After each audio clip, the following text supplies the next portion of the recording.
All right, Stephen, thanks. Tonight, people across Arkansas honoring a police officer who was killed in the line of duty last night. It happened after a shooting and a hostage situation that started last night in Stuttgart. Officers held a procession today to honor Sergeant Donald Scoby as his body was being taken to the state crime lab. State police are leading the investigation into his death, and they say Sergeant Scoby was shot by Jacob Barnes, who then took a woman hostage overnight before he was taken into custody early this morning. State police say another trooper was also injured, with injuries described as non-life-threatening. And tributes are pouring into Stuttgart tonight. Reporter Ian Russell has been there all day, speaking with those who knew Scoby. He has more now from outside the police department.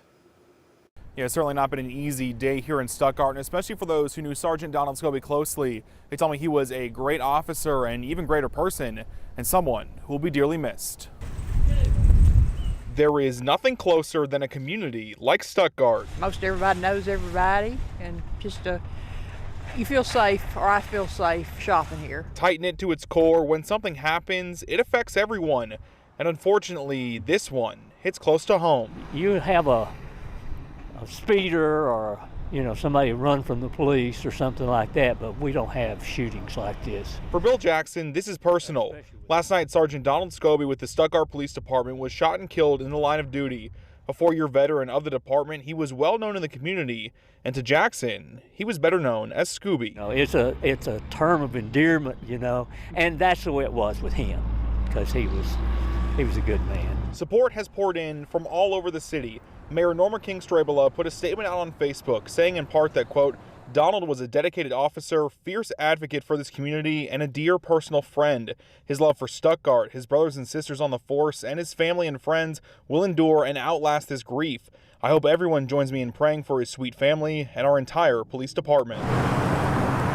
Outside the Stuttgart Police Department, tributes are already popping up. A patrol car decorated with flowers and ribbons in honor of his memory, a flag at half-mast outside City Hall. Those ribbons made just down the street, a strip of black in the middle of blue. And while nothing will replace who Sergeant Scoby was, Jackson is leaning on the past of the man Scooby was and the legacy he leaves behind. Yeah, he was just a really special guy. He's just funny. I mean, he was just funny. He had a good way about him, and he was personable, and I just liked him a lot. Like I said, it's just a really sad situation. Now, we have reached out to his colleagues at the Stuttgart Police Department for a comment on the legacy that Sergeant Scoby leaves behind. They have deferred us, though, to Arkansas State Police as they are leading this investigation. In Stuttgart, Ian Russell, 5 News. Jacob Barnes, the man who state police say shot Sergeant Scoby, was already facing trial on an assault and drug charge. He's also accused of threatening officers 3 times in the last 8 months.